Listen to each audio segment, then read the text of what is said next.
UKM saja yang di atasnya sedikit masih terlalu banyak yang pesimis dengan apa yang dijalani sekarang. Branding itu selalu tidak bisa, harus punya iklan video yang bagus dan misalnya tidak bisa jalanin barang-barang kalau tidak ada anak-anak.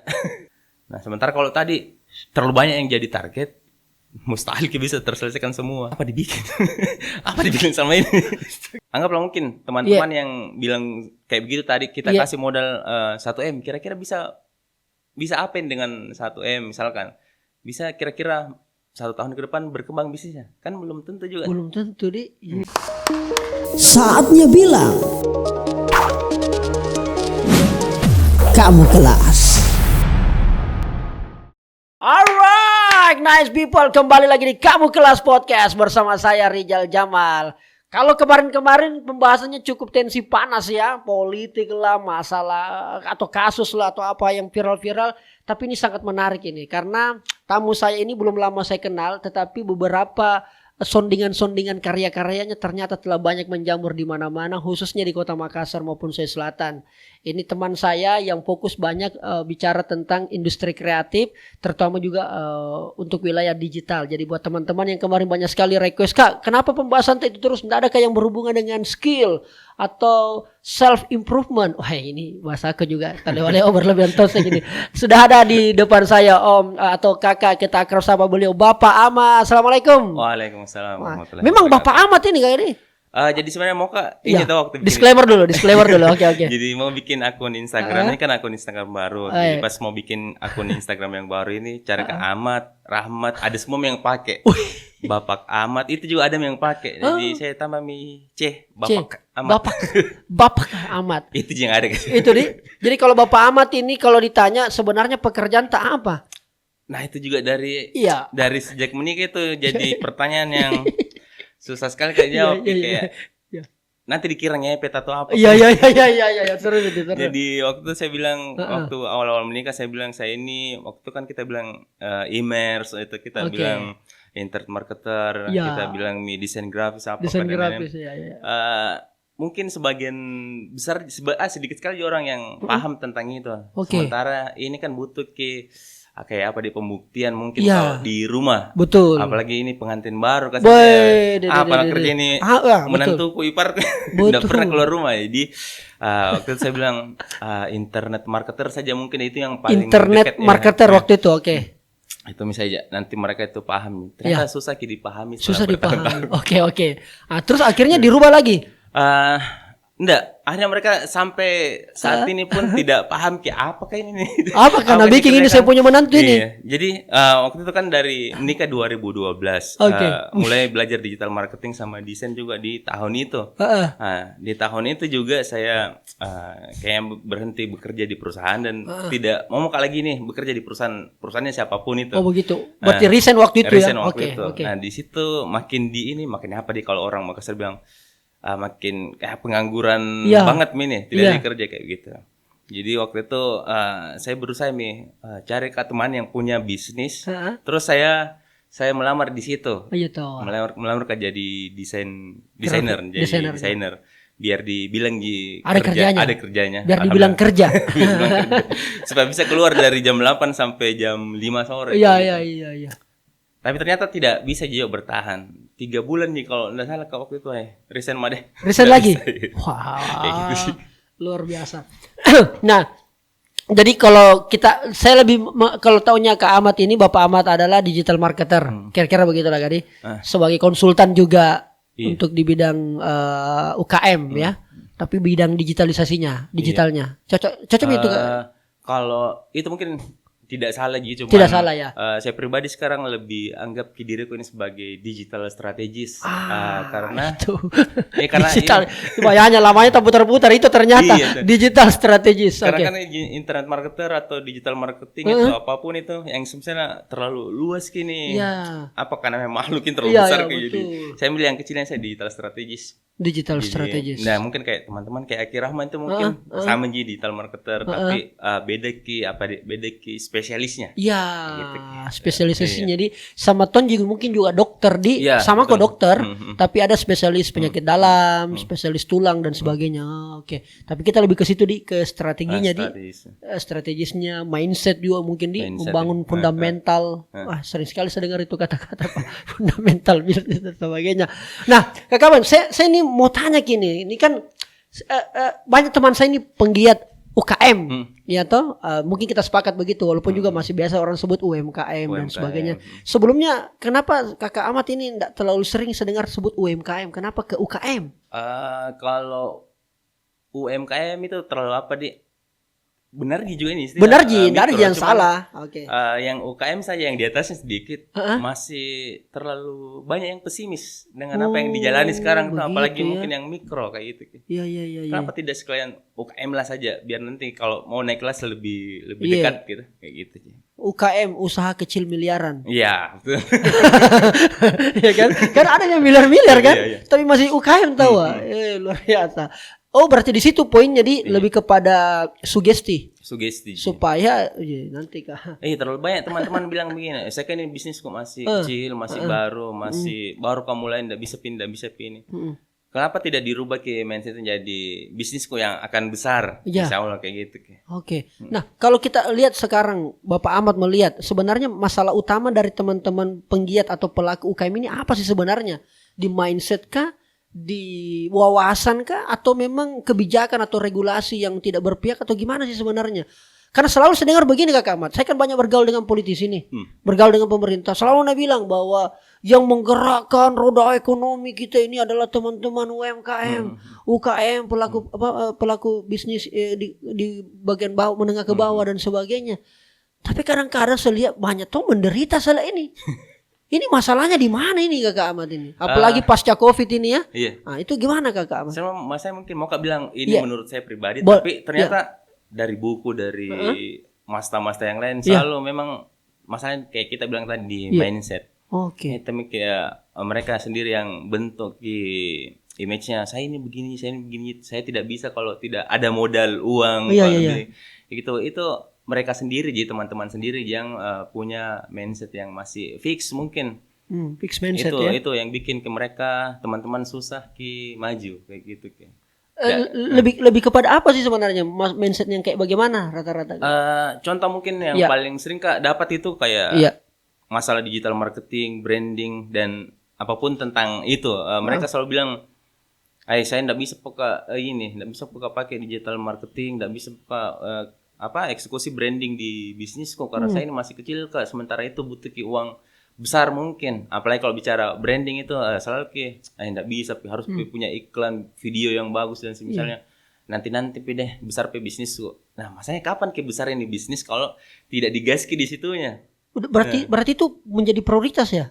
Menjadi prioritas menurutku sebagai orang marketing selalu bilang pasti yang pasti. bisa gaski ini barang-barang marketing pasti. Itu salah satunya. Iya. Berarti salah ya kalau kita bilang bahwa orang yang memulai itu selalu bilang butuh modal besar. Modal ini yang selalu diinginkan adalah uang. Kemarin baru Kak ikut workshopnya Pak Teguh dari yang teman-teman di tim TDA. yang Iya, tadi di tim. Ada insight yang keren sekali ku dapat. Ku ingat sekali sampai sekarang. Dia bilang bisnis itu bisa jalan, bisa dimulai tanpa modal uang. Tapi bisnis itu tidak bisa berjalan tanpa tim. Jadi harus ada tim tak. Tapi kan butuh uang, biaya tim Kakak. Saya saja ini tim konten kreator ini setiap bulan kita hancur-hancuran juga gitu ini Pak. Butuh memang biaya. Betul-betul memang bisa dimulai dengan tidak ada modal. Bisa banget tapi tidak bisa kalau tidak pakai tim. Nggak bisa. Nggak bisa jalanin bareng-bareng kalau nggak ada anak-anak. Kalau saya bilang begini Bapak Ahmad, bahwa bisa jalan biar tidak ada tim, karena ada juga orang yang yang multitasking. Dia Tommy edit, dia Tommy tulis, dia Tommy upload, dia Tommy pokoknya Tommy. Iya. Bisa, kalau bilang bisa banget. Bisa banget, tapi kapan besarnya? Kapan besarnya? Kita mungkin teman-teman di industri kreatif tuh yang bisa boleh agak dekat sedikit Ahmad ya. Yang bisa desain, bisa digital marketing dan semisalnya rata-rata itu kan kita digital marketer berangkat dari bisa jualan, bisa desain sedikit-sedikit, bisa bikin video, bisa menulis copywriting sedikit-sedikit. Nah, karena punya skill itu meskipun tidak bagaimana sekali kadang kita mikir ngapain saya mau hire desainer, hire copywriter, hire ini. Nah, bisa aja. Bikin habis uang, habis waktu. Dan itu pemikiran yang menurutku masih harus dibuang jauh-jauh. Harus dibuang jauh-jauh. Dengan kondisi era sekarang. Dengan kondisi yang sekarang. Oke. Terus kalau melihat realitanya, Gaga, saya kurang tahu ya kalau karena saya kan lebih ke konten saja kalau saya enggak tahu yang memang bagaimana strategis branding apa segala macam. Teman-teman UMKM, saya berapa kali menghadiri acara yang dilaksanakan oleh pemerintah dan dihadirkanlah pelaku UMKM. Dia masih menyebut memang UMKM karena di spanduknya UMKM tertulis apa segala macam. Ketika saya melakukan interaksi, saya bertanya, apa kendalanya UMKM tak? Kenapa tidak bisa maju? Anak muda, potensi alam tak apa segala macam. Hampir memang semua sebutkan, tidak bisa bohong bahwa kami tidak bisa Pak Rijal karena ya masih terkendala di modal. Jadi ini kalau ada modal, suntikan dana, bantuan dana dari pemerintah ini bisa maju dan sebagainya. Saya tanya lagi, apakah ada selain modal? Oh tidak ada Kak, modal mami ini. Nah itu dia. Di mana kita mau, bagaimana awal mula kita masuk ini supaya kasih tahu teman-teman ini, karena ini kan biasa dinonton juga oleh kepala dinas ini, podcast kita ini orang-orang pemerintahan. Bagaimana caranya awalnya kita kasih yakin bahwa bukan itu. Kayak perlu bergaul sama teman-teman yang dulunya juga mindsetnya masih begitu, tapi akhirnya berubah supaya mereka juga ini bisa berubah. Kalau masalah parah sekali menurutku sih kalau masalah ini mindset yang selalu dipelihara sama itu tadi harus kayak ada modelnya, harus kayak itu, kayak kapan dia bisa maju kalau begitu terus. Sekarang anggaplah mungkin teman-teman yang bilang kayak begitu tadi, kita kasih modal 1M, kira-kira bisa apain dengan 1M misalkan, bisa kira-kira 1 tahun ke depan berkembang bisnisnya, kan belum tentu juga. Belum tentu deh. Nah makanya mungkin butuh kayak ilmunya dulu, butuh kayak belajarnya dulu. Bahkan mungkin kalau teman-teman lebih dahulu kan itu lebih prioritaskan tuh belajar, setelah paham dan latihan pasti akan berubah nggak butuh uang sebanyak ini deh, karena bisa mungkin jalan tanpa budget sebesar itu, meskipun mungkin butuh nominalnya berapa. Iya. Berarti memang kembali lagi di situ tadi Kak Gadi, butuh memang circle pertemanan atau ekosistem dan sebagainya. Dan memang saya rata-rata termasuk ini Bapak Ahmad ini adalah bergabung di komunitas entrepreneur yaitu apa? TDA. Tangan di atas apa segala macam. Dan rata-rata memang saya lihat brand-brand Makassar ini yang lagi hits-hitsnya ini rata-rata anak-anak TDA saya lihat. Bagaimana resepnya itu Bapak Ahmad? Nah, kalau dibongkar ini di juga sini. Saya juga berterima kasih sekali nih sama teman-teman TDA yang dia sudah bantu belajar di dalam sana, sudah fasilitasi belajar karena nah itu juga kita bilang tadi banyak sekali brand-brand yang lagi hits sekarang di Makassar. Ternyata dari situ kayak Yota dan Lazuna, Kaku dan lain itu semua teman-teman dari TDA. Itu kayak saya bilang, ku cek tuh, viral lagi ini, ku cek siapa ownernya ini. Anak TDA. TDA ternyata. Luar biasa. Nah lucunya di TDA kemarin yang ku amati di TDA itu ternyata teman-teman yang sebelumnya mindsetnya seperti itu sebagian. Begitu. Before afternya ini cerita. Jadi beforenya begitu tadi mindsetnya kayak tadi kita ngobrolkan. Tiba-tiba masuk di TDA. Masih di TDA. Bangkrut dulu. kebanyakan itu bangkrut dulu. Kebanyakan orang yang bangkrut masuk TDA atau masuk TDA bangkrut di dalam situ. Karena banyak yang perlu mereka pelajari dan action by apa yang sudah mereka pelajari ternyata berat Nah itu mungkin yang bikin semakin berat dia jalani bisnisnya masing-masing. Tapi semakin lama kalau mereka konsisten belajar, kelihatan gitu hasilnya. Kayak sekarang teman-teman kayak Om Adrian di Yota dan teman-teman yang lain itu sudah 2 kali disebut Yota di podcast ini. Apakah Om Adrian ownerku? Harus ada kayak hijau-hijau di sini. Harus ini. Mumpung hijau-hijau banyak di sini ya. Beda baik juga hijau jadi awan lah kira-kira. Betul. Sampai sekali. Sekarang cabangnya sudah berapa lagi? Sekarang alhamdulillah Yota itu sudah 34. Iya, alhamdulillah. Luar biasa kayaknya. Kalau kita tanya di sini satu outlet itu berapa omsetnya per bulan, Kayaknya gampang lah nanti. Nggak boleh langsung di semua dihajar toh. Biar ada sesi selanjutnya. Biar maju ini barangnya. Cocok ya kawan tuh. Iya, berarti saya mau sampaikan bahwa berarti ketika gabung misalnya salah satu di komunitas entrepreneur ya banyak ya. Tapi Bapak Ahmad ini teman saya ini bergabung di TD dan saya punya banyak teman di sana. Berarti diservis berat orang di sana. Kalau di TD itu kita mami deh. Kalau nggak mau belajar, kita mami yang kirim sendiri. Masa ada di tempat yang circle-nya positif sekali, membangun. Kalau ada workshop kebanyakan itu gratis Masa? Kan nggak mau belajar. Berarti kau mami nih Cika. Iya, kalau anak bilang kau mami nih. Bahkan teman-teman mungkin sebagian besar yang bisnisnya sudah duluan naik ceritanya. Naik. Mereka lagi yang mentor ke teman-teman yang baru mau mulai kayak begitu. Gitu, Di. Nah itu kadang mikir Kak, kayak teman-teman yang sudah bagus bisnisnya sudah asisten mereka lagi ajari kadang mikir seperti ini teman-teman ada tuh bisnisnya, kenapa kita lagi mau ngurus, kenapa kita lagi mau dimentori dan lain-lain. Nah itu yang kulihat di komunitas ini TD. Di komunitas TD ini luar biasa. Saling mengangkat satu sama lain ya. Jadi kalau prinsip orang Bugis ini reba si patoko. Ya. Mali si parape, malilu si pakaingat, maingat pimu paja. Luar biasa ini. Ini apa? Pembicaraan budaya atau apa ini? Nanti kita kasih di sini. Nanti kita. Oh Mamat, ini yang menarik juga bagi saya. Kadang-kadang kan teman-teman ini kenapa dia fokus bukan fokus. Kenapa kadang-kadang teman-teman lebih memukuskan kepada modal dulu dan sebagainya daripada branding? Karena itulah tadi bahwa nasa ini barang. Kalau kita jelas fokus ke modal atau fokus ke selling dan sebagainya, seberapa urgent itu branding?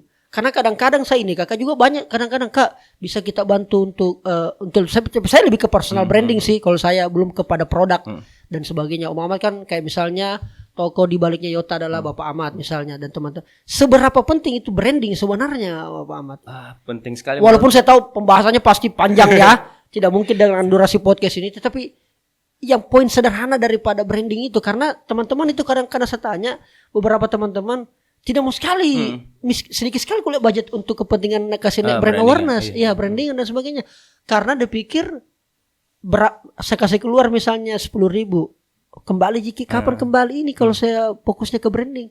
Kebanyakan banyak pertanyaan begitu saya dapat. Banyak sekali kayak begitu. Apa yang kita mau sampaikan kalau ada masalah? Mungkin, kalau sharing itu kan kegiatan jualan transaksi. Oke. Bisa mungkin dapat uang cepat. Ya. Kalau kita gembur-gemburkan di sharing. Nah, tapi kalau untuk mendatangkan traffic, orang minat ke produk atau ke brand itu kan butuh marketing. Tapi kalau bicara apa tadi perannya branding di sini sepenting apa kan? Branding ini yang bisa bikin orang datang lagi dan lagi seperti itu. Bahkan kalau terbangun brand dengan baik, biaya-biaya yang lain di marketing atau yang lainnya itu bisa tekan karena brand tadi bertumbuh dengan seperti apa seharusnya kayak gitu. Oh begitu Di. Biasanya kalau orang mau bikin branding itu berangkat dari apa sih sebenarnya Kakak? Pasti banyak yang bilang ini logo, pasti punya logo. Logo, tagline. Iya betul. Nah itu juga yang jadi mindsetnya kadang teman-teman pikir harus punya logo yang bagus, harus punya tagline yang pas. Nah, itu juga tidak salah cuman branding tidak sesempit itu. Branding tidak sebatas logo. Tidak sebatas logo. Karena tadi banyak juga yang tidak mau aktivasi brandingnya, tidak mau eksekusi branding karena dia pikir besar biaya untuk branding, marketing saja besar apalagi branding. Tapi sebenarnya untuk membangun brand bahkan tanpa modal pun sebenarnya bisa gitu. Contoh kayak misalkan Om Rijal ini di personal brand tidak kasih keluar uang mungkin untuk kasih tahu orang saya ini orangnya seperti ini Kak. Suka komunikasi, suka begini, banyak circle seperti ini. Mungkin itu tidak perlu biaya yang besar atau mungkin gratis tapi karena kita konsisten lakukan itu, orang akhirnya kenal seperti itu. Nah kalau di teman-teman brand mungkin kayak kita di kuliner kebanyakan kegiatan branding itu bisa dimulai dengan misalnya pelayanan yang baik. Oh itu termasuk branding? Itu termasuk branding. Oh pelayanan yang baik. Pernah kita datang di manapun itu, di outlet di toko apapun itu, terus habis itu keluar terus ada kita pikir enggak datang kedua kalinya di sini. Berapa kali kalau itu Kakak? Nah, bahkan kejadian kemarin itu yang Kafe andalanku ini ceritanya di bilangan Jalan Perintis Kemerdekaan. Ya. Andalanku sekali, ownernya bosku sekali itu, tetapi pelayannya datang mungkin itu hari lagi ada masalahnya. Ketika berapa kali kita tanya, boy mata musuh, apakah bahasa? Gak musuh ya, apa orang makan cuma gak musuh. Cuek banget, boy langsung bilang, boy, nggak datang mah deh. Nah yang kayak begitu kan. Itu branding ternyata itu. Itu masuk di aktivitas branding. Oh begitu. Kan bisa jadi karena itu tadi bisa ke orang Iya. ke apa di kepala mereka pikir ke ini brand ini begini ke tim ya begini ke apa pelayanan begini ke krunya dan semisalnya karena itu tadi pelayanan. Hal sepele aja misalnya itu. Nah kalau sebaliknya bagus ke service ya. Iya. Pasti itu ya meskipun mungkin produknya tidak bagus-bagus banget. Tidak sebagus. Iya betul. Tapi kalau ada pelayanan yang ramah, hospitality-nya. Hospitality. Biasa kayak apa kayak kita mungkin pernah datang ke suatu tempat, entah itu jasa apa kan. Anggaplah mungkin di barbershop. Oke, barbershop. Tidak mau dipotong rambutnya kalau bukan yang biasa potong Deh, saya banget ini lagi. Betul. Harus pick capster itu. Harus capture itu. Yang layani juga di outlet. Sampai biasa kadang kalau kita di outlet biasa ada yang odo-odo kruta. Masa? Ada juga yang merasa nyaman sekali kayak kalau sama kru yang ini, kalau yang kru ini biasa kayak gitu. Dan itu kan bagian daripada bagian dari branding. Branding itu. Wih, baru saya tahu ini. Saya kira itu branding itu ya merek, banyak sekali. warna, logo. Iya termasuk juga. Termasuk sebenarnya, tapi bukan hanya itu. Bukan hanya itu. Wah, ini catatan penting. Sebenarnya kayak mungkin yang paling jarang kita sadari tuh kayak apa tentang bau-bau, wangi-wangi kayak misalkan pernah lewat, bau ini kayak bau roti ini. Iya. Ya itu kan semua bukan apa bukan yang tidak disengaja, memang disengaja gitu itu. Itu memang disetting. Disetting pasti. Dan itulah yang membuat nilainya mahal. Itu. Playlist di outlet. Lagu-lagunya maksudnya lagu-lagunya. Iya, karena kemarin sudah ada story jengkel sekali saya lihat. Iya. Pagi-pagi tapi langsung playlist lagu galau. Kita lagi pagi-pagi mau semangat bikin eksekusi kerjaan ke kafe. Mantap lagi kopi ya. Pas dengar lagunya galau. Dan masih itu pagi. Dan itu bagian daripada branding. Bagian daripada branding. Pentingnya berarti itu Kakak ya. Penting banget.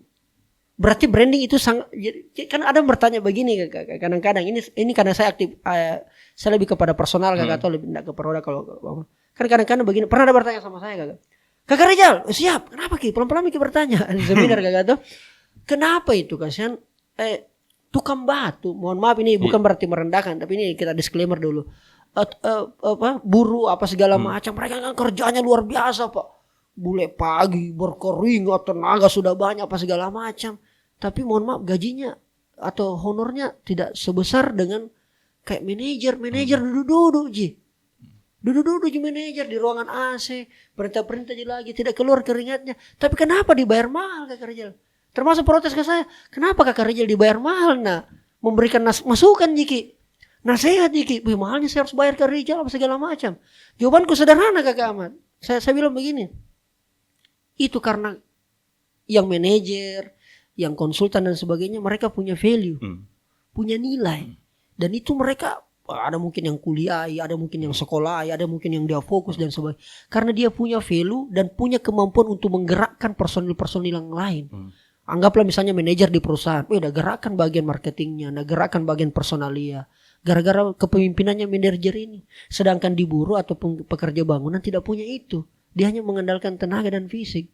Maka itulah saya bilang, itulah bagian daripada kekuatan personal branding. Saya jawabnya begitu kan, atau sesuai ilmu atau tidak, tapi perasaanku begitu. Saya juga setuju dengan setuju jadi, aman berarti ini. Aman. Nah, kalau di produk bagaimana Toseng? Di produk. Ya. Kenapa produk itu bisa mahal? Kenapa mahal? Itu bisa bilang. Apalagi pernah kita bilang bahwa di Yotta misalnya, di minuman Yotta itu apa namanya? Mahal dan bukan apa? Yang ada kata mampunya. Barang ini kami mahal dan Anda mampu. Itu kami mahal dan Anda mampu. Jadi betul-betul dagapan nih. Saya enggak mahal-mahal banget gitu. Terjangkau. Iya, terjangkau. Nah, itu maksudnya.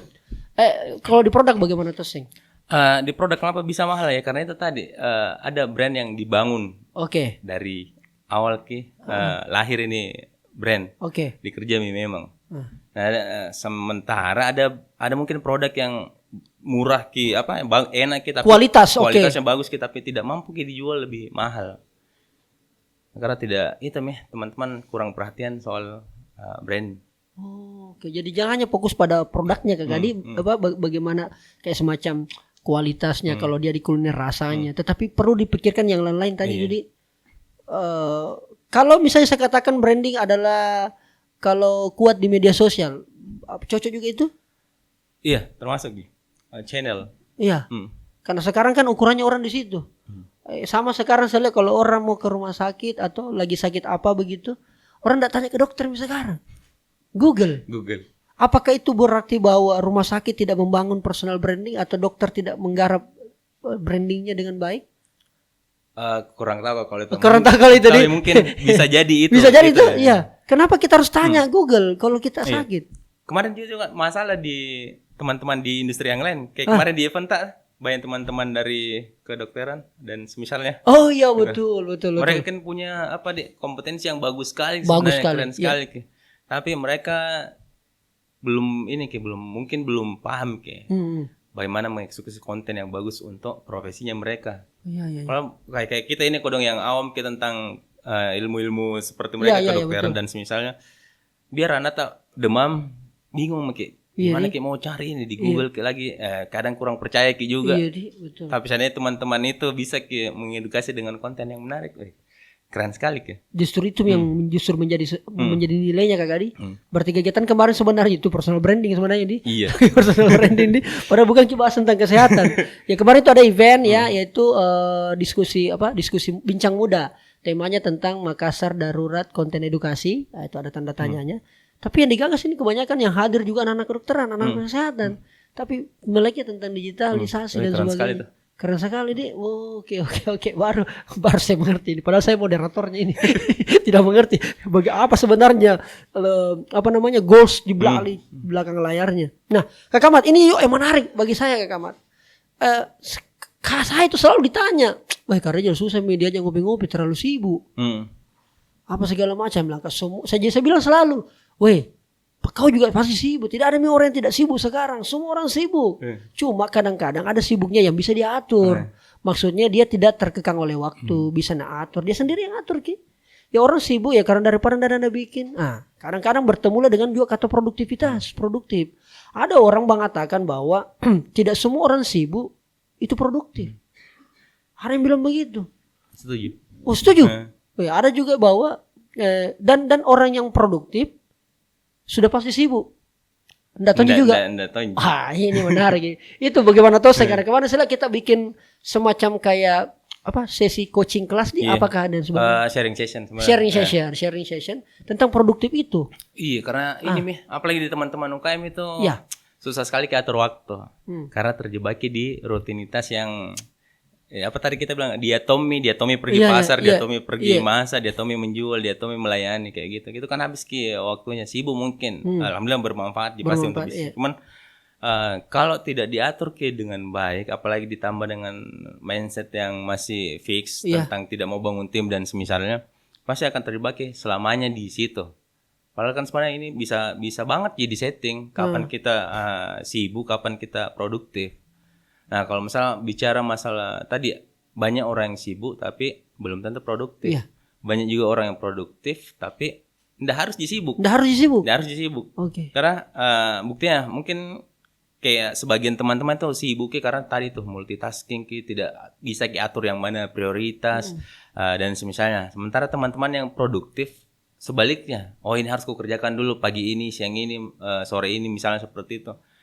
Tidak banyak yang mereka jadwalkan terus dieksekusi, tapi karena sedikit akhirnya bisa jaga fokusnya dan hasilnya jauh lebih bagus. Karena waktu yang terbatas ini dimanfaatkan betul-betul untuk kegiatan-kegiatan yang jelas hasilnya. Mungkin kegiatan-kegiatan yang tadi di rutinitas kayak yang bikin sibuk mungkin jelas juga hasilnya, tapi karena banyak sekali akhirnya pecah fokus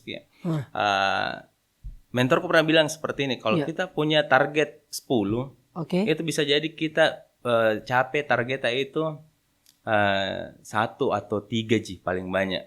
Kalau kita punya target lebih sedikit kayak 7, itu mungkin bisa dapat lebih banyak targetnya.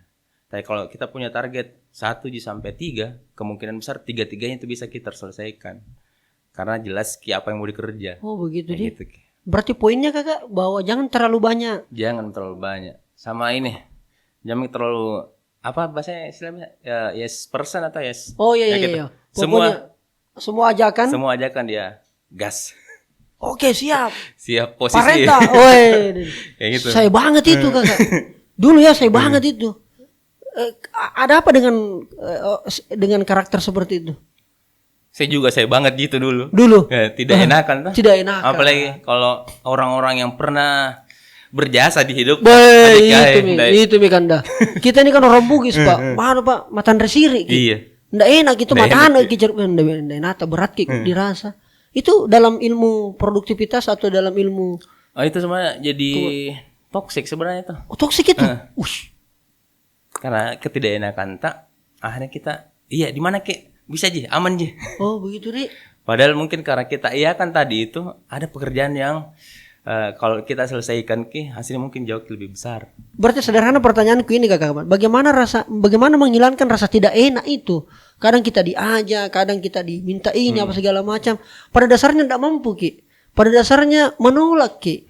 Atau di luar daripada kemampuan tak. Tapi karena rasa tidak enak sama teman lah, sama keluarga misalnya, atau sama mungkin pimpinan yang sudah percaya kita. Bagaimana rasa, ini menarik kayaknya nih, banyak tunggu. Bagaimana caranya menolak atau keluar dari rasa tidak enakan? Ini mungkin pasti berat gini kan. Berat jadi. Karena tergantung siapa orangnya yang di Oke. mana. Kayak misalkan mungkin kalau teman-teman tadi para-para tadi tuh bisa bilang enggak bisa nasi buka, bisa jadi paksa seperti itu. Tapi kalau kayak tadi orang yang pernah bantu Ki atau orang-orang besar mungkin itu agak berat Ki menjelaskan. Oke. Tapi harus Ki tetap Ki jalin komunikasi yang baik, kasih tahu Ki kalau sekarang ini sibuk Kak begini Kak karena ada targetku seperti ini. Kalau enggak aku kerjakan Ki ini. Oke. Begini Ki dampaknya. Mungkin nanti bisa jika bantu Ki kalau selesai mini. Atau mungkin kita duluan. Seperti itu ya. Itu kan mungkin bisa kalau kita sering-sering sounding Ki seperti itu mereka akan paham pasti. Paham jadi iya. Apa sih prinsip dari produktivitas itu kakak sebenarnya? Apa poinnya bahwa dikatakan itu produktif? Itu Apa tadi. indikatornya bahwa ini produktif gitu ya? Tidak sibuk? Apakah itu produktif atau bagaimana? Saya belum dapat poinnya kakak. Kalau saya menurutku produktif. Ini mungkin versiku mungkin. Iya, versi saya mungkin iya, saja cocok. salah. Versi Kalau saya produktif itu ya indikatornya terselesaikan ke semua apa yang sudah ditargetkan. Nah, sementara kalau tadi terlalu banyak yang jadi target, mustahil Ki bisa terselesaikan semua. Ujung-ujungnya tidak produktif pasti. Tapi pasti sibuk Ki. Pasti sibuk. Habis waktu tak juga. Oke. Berarti terselesaikan semua target. Berarti poin pertamanya buat teman-teman yang mau produktif adalah liski dulu apa yang kita mau target, apa yang kita mau capai. Dan kalau bisa jangan banyak. Jangan banyak. Apa ini kakak? Yang sifatnya daily atau monthly? Kalau kita biasa sama teman-teman di TDA atau di YOT itu kita ada namanya DAP, Daily Activity Plan. Oke. Nah itu kita buat Ki dari awal bulan biasanya. Awal bulan kita kalau biasa kan tidak banyak-banyak banget ya pekerjaan kalau dari awal bulan. Nah, tapi semua yang akan kira-kira dikerjakan selama 1 bulan itu kita list Ki dulu. Oke. Terus dipecahkan Ki, di breakdown Ki lagi jadi per pekan. Per pekan itu kan semakin sedikit nih pasti kan. Nah, kita list lagi per pekan apa yang jadi prioritas dari apalagi apa yang paling penting yang harus kita eksekusi dari yang 1 bulan itu tadi. Kita breakdown ke pekanan. Seperti itu. Nah, pekanan tadi kita breakdown lagi ke harian. Ini mungkin kedengaran simple sekali ya. Teman-teman dengar mungkin ya gampang ya begitu gampang pale ya. Cuma masa kalau gampang apa enggak ada eksekusi Ki. Eksekusinya berarti ini susah.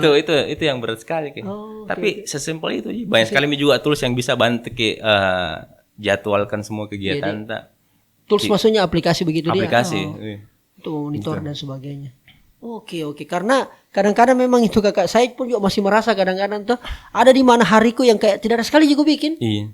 Ada juga hari di mana padat sekali. Saya kadang-kadang berdoa sama ya Allah kayaknya 24 jam enggak cukup ini ya Allah. Padahal sebenarnya cukup banget jadi. Cukup banget. Kalau kita mampu petakan memang itu tadi Kak Gadi. Di sharing session kemarin tuh kita buktikan Ki. Banyak sekali dari kita juga, saya juga kemarin selalu mikir kayak begitu, kita bilang banyak sekali mau kupelajari tapi kayak kurang ke waktu enggak cukup Ki. Itu kayak apa kayak rajin sekali mau belajar. Ngapa saya mau? Ngapa saya? Dia tahu dipelajari. Iya. Tapi ternyata setelah dikasih lihat ke semua, ternyata kalau kita benar-benar produktif itu selama 1 tahun, ya kita benar-benar ke kantor jam 8, pulang jam 5 misalnya seperti itu, terus malamnya lagi kita isi dengan kegiatan-kegiatan yang betul-betul produktif. Itu kalau kita total selama 1 tahun itu ternyata masih ada kelebihan waktu tak 1/3 tahun yang bisa kita manfaatkan terserah kita mau apa. Itu kalau kita benar-benar produktif. Nah, kalau tidak produktif pasti lebih banyak sisanya. Gitu deh. Nah, itu yang tidak disadari teman-teman. Saya juga sebenarnya kadang juga seperti itu. Setelah dilihat ke DA peta dicek pagi-pagi, oh ini mau kerjakan sampai 1 hari ini. Sebelum tidur kan dilihat lagi, oh ini yang sudah selesai, ini tidak. Enak sekali tuh kalau mau kita tidur dilihat kok selesai ini semua. Selesai terchecklist semua ini barang. Semua. Woi. Nah itu poinnya kalau kita mampu menganalisa Kak Gadi yang soal bagaimana apa-apa yang kita harus. Jadi kita ada juga yang namanya evaluasi. Iya. Oh ini yang belum, kenapa, apa segala macam sehingga bisa dieksekusi besoknya atau mungkin minggu depannya. Nah Kakak, apa sih yang kita mau sampaikan kepada teman-teman pemilik brand atau pemilik merek ini untuk persoalan bagaimana memahami yang seperti profesi tak sekarang supaya bikin strategi yang bagus untuk brandingnya dan sebagainya. Ini mungkin teman-teman itu sebagian biasa mikir kalau marketing, branding dan misalnya itu semua pengeluaran buang-buang waktu dan misalnya. Padahal sebenarnya itu sebaliknya itu investasi jangka panjang. Coba mungkin lihat brand-brand yang sekarang lagi lagi besar-besarnya, lagi bertumbuhnya. Mereka itu santai di kegiatan-kegiatan rutinnya kayak promosi santai, jarang juga promosi karena tidak promosi saja laku. Karena itu tadi ada kegiatan brand yang dibangun dari dulu sampai sekarang konsisten. Kegiatan marketingnya juga seperti itu. Jadi tidak selamanya kayak harus Kak banting harga ini, harus Kak bikin promosi yang sering-sering, harus Kak bikin ini, harus Kak ngutang di mana supaya bisa punya modal yang besar biar bisa gas-gas Padahal tadi kalau kita ndak belajar, biar dikasih 1 M. Jadi habis. Tetap habis percuma, ndak kelihatan itu barang. Kalau saya tanya Kakak Ahmad, soft selling atau hard selling? Soft selling. Kenapa tahu hard selling? Apa masalahnya tahu mereka yang lakukan hard selling? Kalau saya pribadi kayak bisa jilaku ini santai bisa aja. Asal konsisten kalau sekali-sekali pasti susah santai kita pasti laku jadi kayak masih di ini juga teman-teman kayak mungkin bukan karena sedikit followers maka bilang followers itu tidak penting untuk menjadi content creator. Saya kemarin baca gitu ada sedikit tersinggung kok tapi cocok itu. Apa tadi yang kita mau bilang nggak perlu followers yang banyak untuk bisa monetize. Karena monetize itu tidak cuma dari AdSense dan misalnya betul. Kita dapat klien, dapat apa karena itu kan monetize juga. Betul. Dan klien-klien yang besar itu tidak kadang mungkin penting bagi mereka angka followers tapi bagi mereka ada yang lebih penting portfolio. Followers kan bisa jadi beli. Dibayar langsung nyakko ini followers bisa jadi beli. Di situ poinnya di portofolionya itu betul. Dan memang alhamdulillah Kakak, saya beberapa klien yang saya ajak kerjasama itu Kakak hampir nggak pernah mempermasalahkan soal angka, soal jumlah followers, jumlah tayangan nggak pernah. Sebuah kebanggaan itu. Yang penting saya mau ada Om Rijalnya. Yang penting kita ada di situ Kak. Saya maunya kita bicara langsung Kak Rijal. Dan sebab itu ada sebuah pride-nya kayaknya rata-rata begitu Kakak. TikTok saya sudah ada termonetize Kakak. Walaupun secara teknis belum ada, tapi banyak kemudian klien saya itu gara-gara nonton di TikTok. Akhirnya termonetize dengan aktivitas yang lain atau kerjasama yang lain. Itu sudah termasuk monetize itu. Wah luar biasa. Pokoknya Om Rijal saya mau lihatnya kita ada begininya kita visit begini kali apa segala macam. Saya mau sekali kalau ada di podcast tak ini Om Rijal. Mau ketawa nih Bapak Ahmad. Beruntung sekali kita di sini. Ada hijau-hijau. Ada. Ini Bapak Ahmad datang ke sini kayak kering sekali begitu ya. Biasanya kan ada di bawah es apa yang dingin. Ini kayaknya soft selling atau hard selling tadi itu. Maksud soft selling tadi. Ada Coko Belgia nih kayaknya. Iya, aman. Berapa orang ke sama Nana? Oke, 5 ya. Oke, berarti lebih ke situ Kakak ya. Pesan yang kita mau sampaikan kepada teman-teman pemilik brand bahwa jangan selalu mengukur itu dari rupiahnya kayaknya keluar lagi ini. Padahal bukan di situ saja. Bisa Ji. Bisa Ji. Oke. Nah, kepada mereka teman-teman yang masih kayaknya sibuknya minta ampun, tetapi kadang tidak berbanding lurus dengan pemasukan hasil. Iya. Apa kita mau sampaikan? Apa dibikin? Apa dibikin sama ini? Berharap kata tadi dia keluarkan kata-kata kutipan-kutipan Masya Allah begitu. Dia ternyata dia bilang apa kita bikin selama ini. Oke, terus. Ya. Kalau apa? Satu hari itu 24 jam. 24 jam, oke. Apa ngopi-ngopi mungkin bisa Ji. Saya juga ngopi Ji tiap hari. Iya. 1 jam 2 jam bisa banget. Bahkan lebih produktif sebenarnya kalau di Iya. kafe daripada di kantor. Iya. Tapi kenapa tidak jadi nih barang-barang? Karena itu tadi tidak ada prioritas, tidak kita jelaskan apa yang mau dikerjakan selama sepekan ini. Nah, kadang saya bilang sama teman-teman, kalau kita tidak tahu apa yang mau kita lakukan selama sepekan ini, bagaimana 1 tahun ke depan, 2 tahun ke depan dan seterusnya. 1 pekan saja tidak ditahu apa mau dikerja. Tapi habis waktu, sibuk terus. Banyaknya orang tersinggung ini kau masih. Begitu nih. Alhamdulillah berat jadi betul. Masya Allah. Kalau saya tanya ke Kakak Ahmad, cari uang atau cari ilmu? Cari ilmu. Karena kalau tapi ilmu enggak bisa, bagaimana kah? semua mungkin Ya. hal-hal yang buruk yang terjadi di hidup itu karena itu tadi kurang ilmu tak? Misalkan kita di bisnis tidak tahu atur keuangan. Iya. Nah, itu kan karena buktinya kalau kita minim keilmuan tadi, finance misalnya. Finance, Di marketing minim keilmu tadi ini dan misalnya ya karena kurang keilmu ya makanya ya itu Tom yang didapat. Betul. Tapi kalau kita berilmu, Banyak ilmu. modal datang sendiri Ji. Investor itu datang sendiri Ji. Betul. Penting sekali Relasi dan sebagainya. Semua pasti datang. Saya rasakan banget itu Kakak Ahmad karena ya itu tadi 5-7 tahun yang lalu saya banyak investasi cari ilmu, ikuti semua seminar, rajin baca buku dan 2-3 tahun terakhir ini betul-betul gila. Saya rasakan Tidak instan tuh. Tidak instan, betul. Tapi akan dirasakan. Akan dirasakan. Wah, luar biasa. Oleh karena itu teman-teman juga yang mau investasi ilmu ini ada nanti konten creator bootcamp. Nah, itu ada. Nah, itu. Sekali tuh. Itu sebenarnya tujuannya kita podcast ini. Jamil lagi bilang mahal kah pendaftarannya? Iya. Ini kayaknya teman-teman Iya. pelaksana bukan uang dia cari dia. Bukan. Kalau uang kita cari, kita urus sekolah lagi. Berapa mau kubayarkan Om Rijal untuk isi materi di situ? Belum lagi teman-teman konten kreator yang lain. Betul. Tapi itu masalah ada. Iya. Ada teman-teman yang punya pengalaman, punya Iya. ilmu, sudah menjalani lebih Betul. dulu. Mau berbagi ke teman-teman yang lain yang belum tahu. Betul. Kita mami nih. Iya, kita mami itu karena saya sepakat sekali yang disampaikan oleh Kak Ahmad itu tadi bahwa kalau misalnya berapa saya mau bayarkan Om Rijal atau berapa saya mau bayarkan Kak Ahmad mungkin sebagai konsultan atau apa segala macam. Nah, ada momentum ini mau dibagi nih dan sebagainya. Dan ini kesempatan langka, hanya perlu memang ya itulah tadi, life is a choice. Kita harus memilih, harus ada dikorbankan memang. Harus. Mungkin di jadwal itu ada jadwal nongki kita, ada jadwal sama doita, tapi harus kita investasikan ke situ nih. Luar biasa. Thank you banget Bapak Ahmad sudah hadir di sini walaupun kering ya. Ya, setelah dia 3 kali ikut sounding ini. Kalau datang lagi nih kering ini. Merdeka. Berarti saya menang soft sellingku ini ya. Hard selling kuantam ngasing ini Bapak Ahmad. Terima kasih banyak Bapak Ahmad sudah sharing-sharing ini, insight-nya positif sekali dan mudah-mudahan teman-teman juga atau teman-teman mau berinteraksi langsung sama beliau, saya tulis alamat Instagramnya beliau di kolom description box.